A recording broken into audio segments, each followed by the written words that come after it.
Muy buenas tardes a todos los participantes. Les saludamos y les damos una cordial bienvenida desde el Hospital Belén de Trujillo nuevamente. Bienvenido a todo el personal de salud a la telecapacitación del día de hoy, viernes 21 de febrero, con el tema Manejo nutricional en cirrosis hepática, a cargo de la licenciada en nutrición Odalis Olano Méndez, licenciada en nutrición del Hospital Belén de Trujillo, con especialidad en nutrición clínica y un diplomado en soporte nutricional. Antes de dar inicio, indicamos que estamos compartiendo el enlace para el registro de asistencia durante la ponencia y les recordamos que pueden enviar sus preguntas a través del chat de la plataforma Zoom para poder ser absueltas al finalizar la ponencia. Muy buenas tardes, licenciado Dalí Solano. Es un privilegio tenerla con usted, tenerla con nosotros nuevamente. Adelante, la escuchamos. Muy buenas tardes con todas. Nuevamente gracias por la invitación. Y el día de hoy, no sé si me logran escuchar. ¿Se Sí, escucha? licenciada, la escuchamos Ya, perfectamente y también la perfecto. podemos ver. Ok, el día de hoy vamos a hablar de una enfermedad que es la cirrosis hepática, ¿no? Que es muy usualmente, lo vemos en mayor incidencia de nuestros pacientes. Bueno, sabemos ya todos que el hígado cumple un papel esencial, un papel muy importante en la síntesis, almacenamiento, metabolismo e eliminación o desintoxicación de macronutrientes, tales como es proteínas, carbohidratos y lípidos, así como también tiene que ver mucho con la absorción o la síntesis de muchas vitaminas y también minerales. En este caso, la desnutrición va a ser siempre una de las primeras complicaciones cuando el paciente ya presenta cirrosis. Estamos hablando de un 20 hasta un 95% de los casos. Y sabemos todos que también si esta desnutrición empeora, pues va a aumentar el riesgo de posibles complicaciones y también mortalidad, riesgo alto de mortalidad. Siguiente, por favor. Muy bien, acá tenemos la cirrosis hepática, que prácticamente es la etapa final de cualquier enfermedad hepática crónica, ¿no? Entre las causas tenemos el virus de hepatitis B, seguido de una esteatosis hepática, el alcohol, ¿no? Hepatitis autoinmune y posiblemente también una colangitis biliar primaria. Otras causas pueden ser genéticas o autoinmunitarias. Tenemos la progresión del cuadro de una enfermedad inflamatoria, que tenemos un hígado normal, posiblemente vamos a pasar a una inflamación y vamos a llegar a una fibrosis. Es necesario recordar que el hígado puede regenerarse, pero en esta regeneración hay muchas fibras de colágeno, lo que va a cicatrizar este hígado y finalmente vamos a terminar con una cirrosis y progresivamente hasta llegar a un cáncer también. Siguiente, por favor.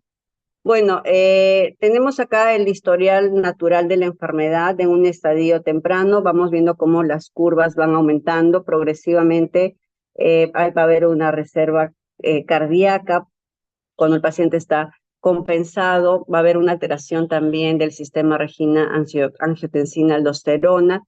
Y cuando ya el paciente presenta una cirrosis descompensada, pues la tasa de mortalidad es sumamente alta, ¿no?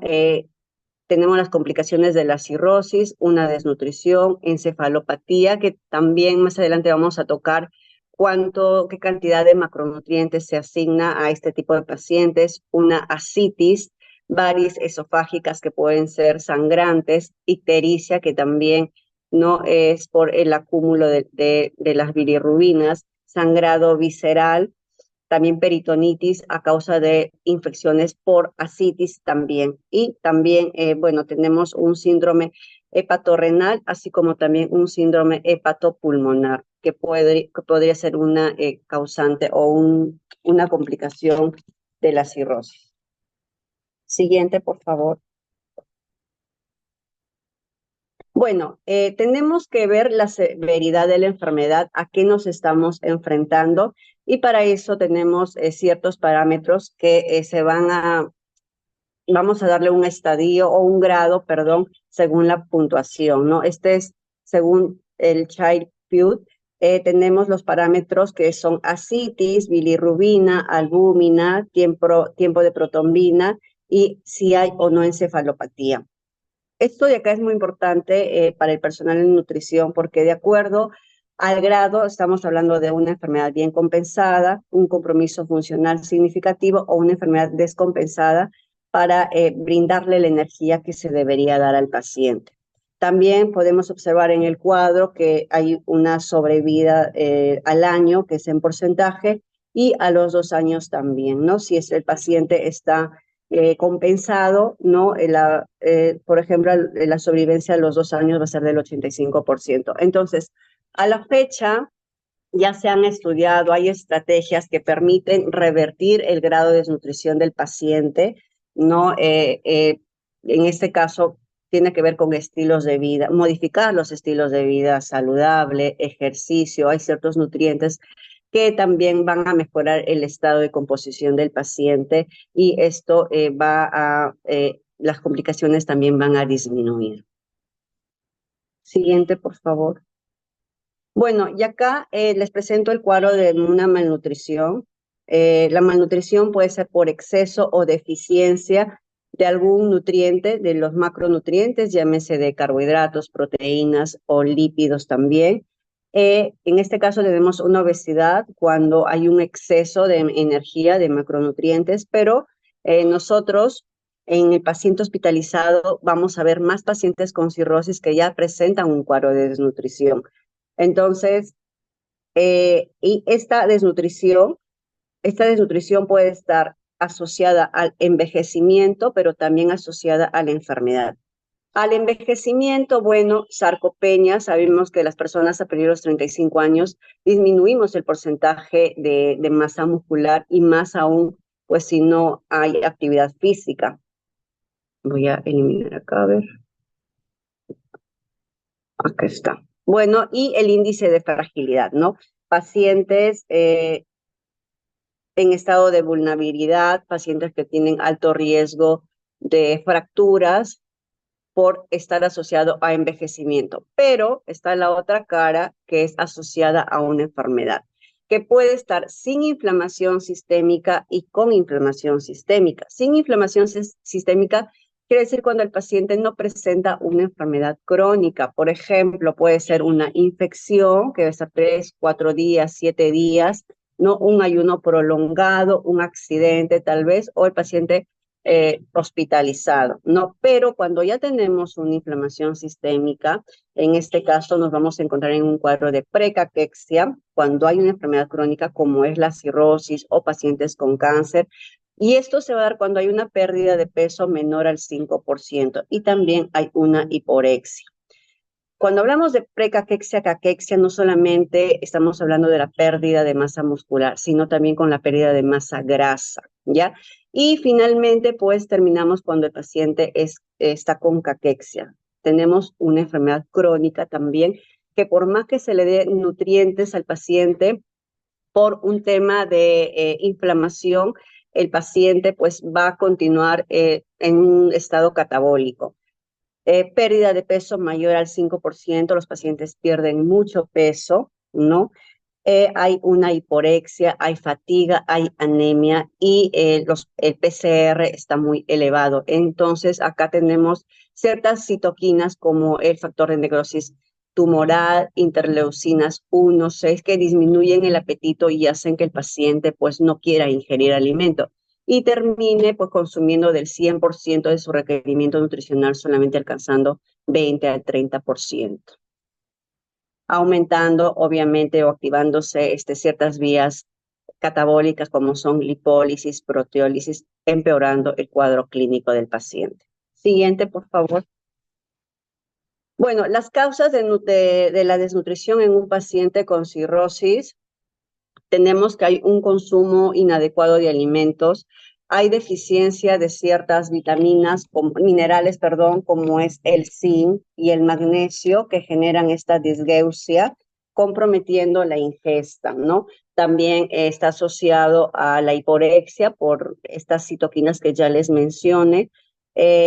Paciente que cuando ya el familiar tiene el diagnóstico de cirrosis, entonces ya retira absolutamente todo de la dieta, carbohidratos, lípidos, proteínas, y el paciente, bueno, prácticamente todos se convierten en médicos, en nutricionistas, y finalmente el paciente empieza con una desnutrición bien marcada. ¿Hay una mala absorción? Claro que sí. Porque si tiene una digestión.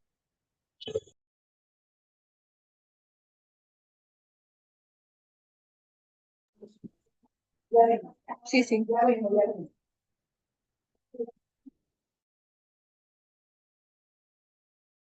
Licenciada, disculpe, su audio se ha silenciado. ¿Podría, por favor, verificar? Y está. Sí, ahora sí. Muchas Ya, gracias. ok. Ok, también tenemos que el paciente, hay una disminución de las sales biliares, por lo tanto, el paciente no tolera un consumo del metabolismo de estos lípidos, consumo también medicados de laxantes, ¿no? Que disminuye la absorción de ciertos nutrientes. Hay aumento del catabolismo, hay proteólisis, hay mayor utilización de los aminoácidos de cadena ramificada, síntesis de glucógeno hepático que está alterado. Por eso es que ya las guías nos indican que un paciente no puede quedarse en ayuno por mucho tiempo y que en la noche debería de recibir una colación. Hablamos de 150 a 200 kilocalorías para tener una mejor reserva de glucógeno hepático. Y además también está el metabolismo, ¿no? Por toda la inflamación sistémica que presenta el paciente. Siguiente, por favor. Voy a mover acá. Bueno, en la evaluación nutricional, ¿qué es lo que tenemos que ver? Número uno, el estadio de la enfermedad por la clasificación del Child-Pugh, la presencia de complicaciones, si el paciente ya presenta encefalopatía, ascitis, y también si el paciente está en casa o está hospitalizado. Y procedemos a hacer una evaluación nutricional. En este caso, acá hay un resumen de todas las cosas que nosotros podemos hacer, ¿no? Por ejemplo, adelante por favor para siguiente. Ok, evaluación nutricional por antropometría. Podemos medir circunferencia de brazo y pliegue cutáneo tricipital. No podemos hacer otro tipo de mediciones porque el paciente se encuentra con ascitis o se encuentra con edema. Entonces, esta es una técnica cómoda, de fácil acceso que se lo podría hacer. Y a través del percentil, si tenemos resultados de percentil menor a 10, estamos hablando de un paciente desnutrido. Siguiente, por favor. Bueno, tenemos la dinanometría, que también es una técnica que evalúa la reserva muscular y se refleja a través de la fuerza muscular, ¿no? Acá tenemos también, esta es una página que podemos ingresar el resultado de la dinanometría, que hay ya escalas o hay valores establecidos tanto para varones y para mujeres. Podemos hacer los levantamientos y las caminatas, ¿no? Que el paciente puede hacer, y esto de acá nos va a arrojar un resultado. También es fácil, de bajo costo, que el paciente puede hacer. Siguiente, por favor.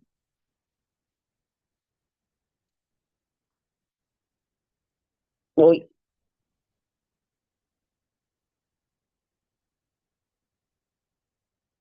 Ok, hay otros datos como es la tensiometría, que básicamente se estudian más para ya hacer estudios, ¿no?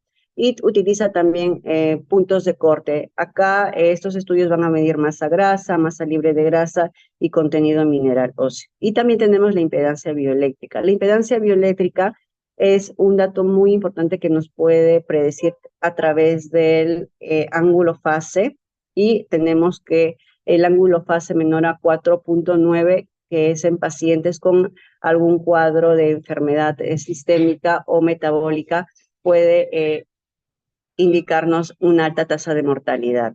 Entonces, menos masa muscular también está relacionado con la masa muscular. A menos masa muscular, menor es el ángulo fase. Siguiente, por favor. Bueno, y hay ángulos fase que se han utilizado para diferentes enfermedades, ¿no? Cáncer, sobre todo cáncer, VIH, cirrosis, fallas cardíacas o también para pacientes que van a tener una intervención nutricional, perdón, una intervención quirúrgica. Bueno, los objetivos de una evaluación de la terapia nutricional para el paciente tenemos que tenerlos bien en claros. Tenemos que llegar a un aporte suficiente de energía. Tenemos que brindar al paciente proteína vegetal y animal.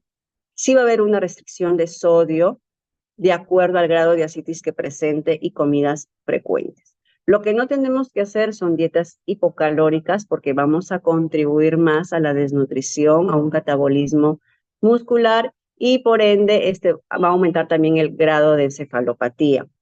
No vamos a prohibir la proteína animal y no restringir el líquido, ¿ya? Los líquidos muchas veces también, como el paciente está muy con ascitis, se restringe y finalmente la deshidratación también puede agravar el cuadro de encefalopatía. Entonces, según los estadios de Child-Pugh, tenemos que, en el caso de la proteína, si tenemos un estadio A, B o C, de la proteína será 1.2 por kilogramo al día. Si tenemos acá en el del B es 1.3 a 1.4 y si el paciente está descompensado, tenemos hasta 1.5.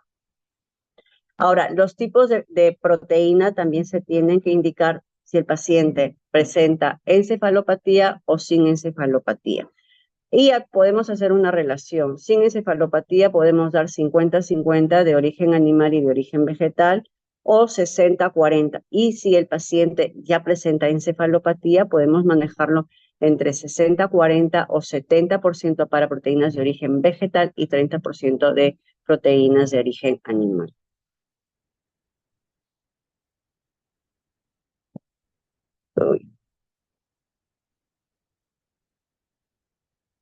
Ok, perdón, estoy tratando de...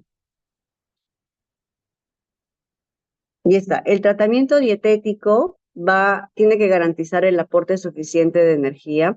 Estamos hablando de 30 kilocalorías por kilogramo de peso, que en muchos casos vamos a necesitar suplementos nutricionales, ¿ya?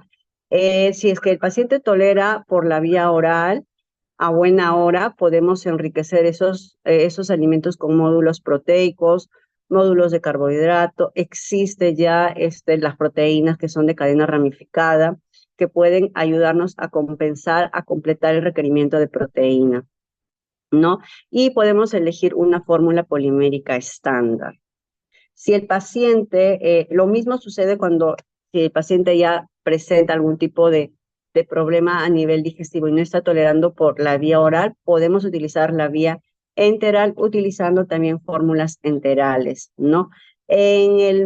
No, y en últimos casos podríamos optar por la vía parenteral, ¿no? Pero solamente se debe utilizar cuando el tubo digestivo no se encuentra funcionante, porque también podemos complicar al paciente y finalmente vamos a empeorar la situación por el riesgo de infecciones, además que puede presentar también una colestasis por el soporte nutricional. Bueno, acá tenemos la energía que le podemos dar al paciente en los diferentes estadios. Estamos hablando sin desnutrición igual y que son altos, 30 kilocalorías por kilogramo de peso. Es decir, que estamos hablando cerca de 2.000 hasta 3.000 kilocalorías si el paciente está con desnutrición y en el grado C podemos llevar hasta 45 kilocalorías por kilogramo de peso. Ahora, recordar también que el paciente ha perdido mucho peso y la progresión de la energía va a tener que ser pues tomada con pinzas y con mucha cautela también. También, bueno, para la hiporexia y la saciedad temprana tiene que ser comidas frecuentes, poco copiosas, ¿no? Entre 5 a 8 tiempos. Acá vuelvo a recordar la colación nocturna que se le tendría que dar al paciente. Y preparaciones con alta densidad calórica en poco volumen y los líquidos al final siempre de la comida para que el paciente pues pueda tolerar y aceptar la comida sólida que le vamos a brindar, si es que el paciente tolerara la vía oral, ¿no? También no menciona el sodio. ¿Puedes pasar por favor a la siguiente? Ok, bueno, el sodio, estamos hablando menor a 3 gramos de sodio al día, que eso es lo que se recomienda si el paciente está compensado. Pero si ya presenta ascitis, tendría que ser menor de 2 gramos de sodio al día. Y también tenemos pacientes que tienen cirrosis, pero ya presentan algún daño hepático, alguna enfermedad renal crónica. Y esta es la estimación de proteínas que se le tiene que dar. La proteína va a depender siempre de la enfermedad renal que el paciente esté presentando, sin terapia de reemplazo renal, de 0,5 a 0,6, sin terapia de reemplazo renal con diabetes mellitus, porque sí encontramos pacientes con cirrosis que tienen problemas de insuficiencia renal y también pacientes que ya presentan diabetes, que es muy común, 0,6 a 0,8. También tenemos los pacientes que hacen la diálisis de 1 a 1,2. Y bueno, pacientes sin reemplazo renal y sin diabetes lo podríamos manejar entre 1 a 1,5 gramos por kilogramo de peso. Es importante también valorar el peso seco. Si estamos hablando de un paciente con ascitis, tenemos que hacer los cálculos para encontrar el peso seco. Y si el paciente se encuentra muy desnutrido, no podemos darle la nutrioterapia o asignarle los gramos de carbohidrato, lípidos o proteínas de ese peso. Perdón, tenemos que trabajar con el peso actual, ya más no con el peso ideal. Entonces, eh, podemos manejarlo entre el 50 al 70% de proteína vegetal. Fibra, es muy importante que el paciente en la dieta consuma fibra, porque son pacientes que, bueno, tienen muchos días, sufren de mucho estreñimiento y esas toxinas pues viajan hacia el cerebro y van a hacer que el paciente entre en un cuadro de encefalopatía, ¿no? Entonces, estamos hablando de 35 a 30 gramos de fibra al día. Ahora, si el paciente está con lactulosa, que así lo manejan los médicos, se tiene que valorar y lo ideal es que el paciente pues evacúe 2 veces al día. Y de sodio, acá tenemos de 1 a 3 gramos por día. Siguiente, por favor.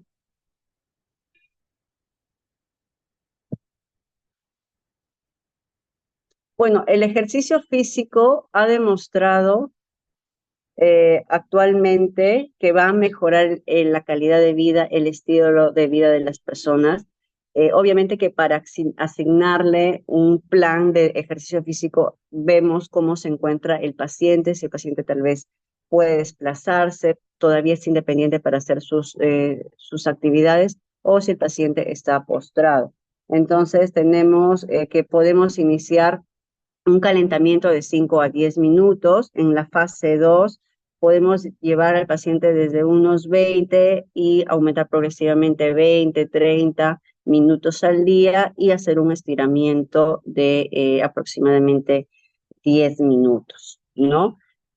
El ejercicio físico, tenemos que educar al paciente, buscar estrategias sustentables a largo plazo, mejorar la dieta y el ejercicio adecuado, tomar en cuenta las complicaciones presentes del paciente, siempre reevaluación y bueno, acá tenemos que, si es necesario, suplementar con aminoácidos de cadena ramificada. El plan es integral donde participa todo el equipo médico, nutrición, la parte de psicología, la parte de rehabilitación también y la parte médica. Siguiente, por favor.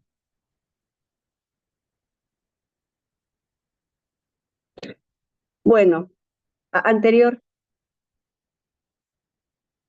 Ok, entonces tenemos 3 intervenciones de ejercicio: entrenamiento aeróbico, ciclismo, trotar, caminar, estiramiento, entrenamiento de resistencia. Podemos empezar con unas pesas de 1 a 2 kilos, ¿no? Sentarse, fondos de silla, utilizamos banda elástica, sentadillas y también los de balanza y fuerza, ¿no? El levantamiento de las piernas. ¿Qué ganamos con esto? Vamos a aumentar la resistencia cardiopulmonar, aumentamos la masa muscular, mejoramos también la fuerza y mejoramos el balance de independencia, mejoramos la parte del sistema óseo del paciente. Resultado, va a haber disminución en las complicaciones metabólicas, mejora la calidad de vida relacionada con la salud y una supervivencia también en la lista de espera de paciente que necesita algún tipo de trasplante hepático. Y también vamos a mejorar las complicaciones post-trasplante, ¿no? Entonces, este es el otro resumen, pero es muy importante la actividad física en este tipo de pacientes. Está demostrado que un paciente que tiene más masa muscular, entonces el catabolismo no va a ser tan acelerado, por lo tanto, la acumulación de amonio también va a disminuir y por ende va a disminuir las complicaciones. Finalmente, la desnutrición en este tipo de pacientes es reversible con estrategias que se pueden desarrollar a partir de una evaluación correcta, una intervención nutricional correcta. Y hay ciertas situaciones que pueden no llevarnos a un paciente ya que presenta cirrosis hepática. ¿Por qué? Porque al inicio, como les mencioné, el tema, por ejemplo, de una inflamación hepática, que puede ser por obesidad, iniciamos con hígado graso, se puede evitar, ¿no? Y lo mismo con el paciente, pues, que con las bebidas alcohólicas, que también son factores de riesgo altos para el desarrollo de este tipo de enfermedades. Siguiente, por favor. Bueno, eso sería todo y coloqué acá una frase: el único modo de hacer un gran trabajo es amar lo que haces. Entonces vuelvo a repetir que el manejo del paciente con cirrosis tiene que ser multidisciplinario, donde participa pues todo el equipo de salud para mejorar la calidad de vida del paciente y disminuir la desnutrición que el paciente presenta, ¿no? Todavía estamos utilizando las dietas licuadas que finalmente no estamos llegando a cubrir el requerimiento nutricional del paciente y tenemos alta prevalencia, alta incidencia de desnutrición intrahospitalaria. Gracias. Muchísimas gracias también a usted, licenciada Odalí Solano, por su excelente exposición y agradecemos también a nuestros participantes por haberse conectado el día de hoy a esta telecapacitación. Licenciada, antes de dar pase a las preguntas que nos van a realizar nuestros participantes, si nos pudiera dar una última sugerencia con respecto a la ponencia del día de hoy, por favor. Claro que sí. Cuando tenemos un paciente con cirrosis, no debemos de someterlo a ayunos prolongados porque esto va a aumentar catabolismo, lipólisis, proteólisis. Tenemos que asignarle energía de acuerdo a la evaluación nutricional, no menos de 30 kilocalorías por kilogramo de peso. No tenemos por qué restringir en su totalidad todos los macronutrientes y podemos sí trabajar en 40% del requerimiento de proteína para proteína animal y el 60% de proteína vegetal. Con el caso de la proteína vegetal, tenemos el tofu, que es la soya que está deshidratada, que se pueden hacer diferentes preparaciones, ¿no? También podemos utilizar los lácteos, siempre y cuando que sean de preferencia sin lactosa, hipograsos también para una mejor tolerancia del paciente, ¿ya? Tampoco se tiene que restringir el volumen total porque el paciente podría entrar en un cuadro de deshidratación. Lo ideal, esto sí me olvidé de mencionarlos, es cuánto de líquido tiene que tomar mi paciente Bueno, puede ser entre 0,8 hasta 1 mililitro por kilogramo de peso. Si hablamos un paciente de 1.000 kilocalorías, serían 800 mililitros a 1 litro de líquido que debería consumir. Pero no debería de tener volumen, restricción hídrica, ¿no? 400, 600. Muy bien, licenciada, muchísimas gracias por el aporte final. Vamos a pasar ahora a dar lectura a las preguntas de nuestros participantes. Nos comenta, las vísceras como el hígado de res, el hígado de pollo, tampoco se pueden consumir. En este caso, tenemos que las vísceras sí son altos en aminoácidos aromáticos, ¿no? Y estos van a hacer que el paciente pues acumule más amonio. Entonces, lo ideal si el paciente está con anemia ya tendría que ser un manejo médico por hierro y lo ideal es solamente consumir la proteína magra. Muy bien, licenciada, muchísimas gracias por su respuesta. Continuamos con las preguntas. Nos comentan, mi pregunta es, ¿qué tipo de proteína líquida se recomienda para estos pacientes? Ok, con las proteínas líquidas tenemos que es la proteína entera, la conocemos como whey protein, que es si el paciente lo tolera, es decir, necesita sí, digestión en el estómago. Si no hay ningún problema con el estómago, el paciente lo puede tolerar.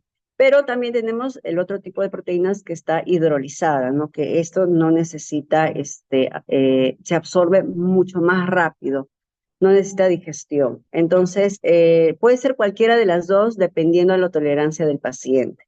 Pero sí es muy importante recalcar que el aporte de proteínas tiene que ser calculado. Es decir, si mi paciente necesita, no sé, 50 gramos de proteína y con la dieta voy a cubrir 25 gramos, la mitad tendría que darle ya como suplemento nutricional.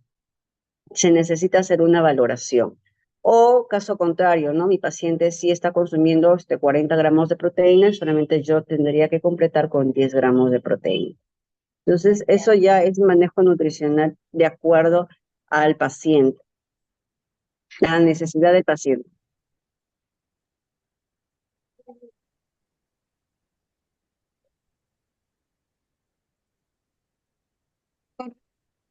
De la vitamina E, ¿podría ser efectiva para suplementar a estos pacientes? Con el caso de la vitamina D, hay más estudios que sugieren cuando el paciente presenta un hígado graso, o sea, una esteatosis hepática. Va a actuar como un antioxidante y va a ayudar a limpiar, a desintoxicar, pero cuando estamos hablando de un hígado graso. En cirrosis todavía hay estudios. Hay incluso estudios donde señalan que la suplementación con vitamina D podría ser más efectiva. Recuerden que la vitamina E y la vitamina D igual son vitaminas liposolubles. Entonces, si yo tengo un hígado muy dañado, muy lesionado, yo podría hacer que este hígado trabaje más. Muy bien, licenciada. Tenemos una última pregunta. Nos comentan, ¿el ácido fólico es recomendable tomar en su modo natural o como fármaco? Dependiendo, ¿ya? Como salud pública, por ejemplo, ya tenemos bien definido que mujeres en edad fértil que planean tener un bebé, incluso los 4 meses iniciales del embarazo tienen que suplementarse con ácido fólico, ¿no? Entonces, eso ya está. Entonces, pero si yo tengo, no sé, por el tema también de anemia que me puede ayudar a mejorar, puedo solamente usarlo con los alimentos, lo encontramos en las hojas verdes, ¿no? En los frutos secos y también en algunas envolturas o en algunas semillas, granos integrales, perdón, que puedo llegar a mi requerimiento. Estamos hablando cerca de 800 miligramos al día. Muy bien. Tenemos una última pregunta, licenciada. Nos comentan, ¿la suplementación de complejo B y omega 3 y 6 sería idóneo para cubrir sus necesidades? Si estamos hablando de un paciente con cirrosis, todavía está en estudios, pero repito, cuando hay eh, hígado graso, sí está recomendado también la suplementación con omega 3, ¿no? Por las altas dosis de EPA y DHA. ¿Cuánto es? Aproximadamente entre 1 a 2 gramos al día de DHA y de EPA, básicamente. Muy bien, licenciada Odalis Olano, muchísimas gracias por la ponencia que nos ha brindado el día de hoy. Muy interesante y también tenemos palabras de agradecimiento por parte de nuestros participantes. Esperamos contar con su presencia nuevamente en próximas telecapacitaciones. Asimismo, también agradecer a nuestros participantes por haberse conectado el día de hoy y esperamos que se puedan conectar para las siguientes telecapacitaciones programadas para el mes de febrero y en adelante. Recordarles también que se les ha enviado el enlace para que se puedan registrar la asistencia de cada uno de ustedes. Muchísimas gracias a todos. Que tengan muy buenas tardes. Gracias, buenas tardes. Hasta luego, licenciada. Buenas tardes. Gracias, gracias.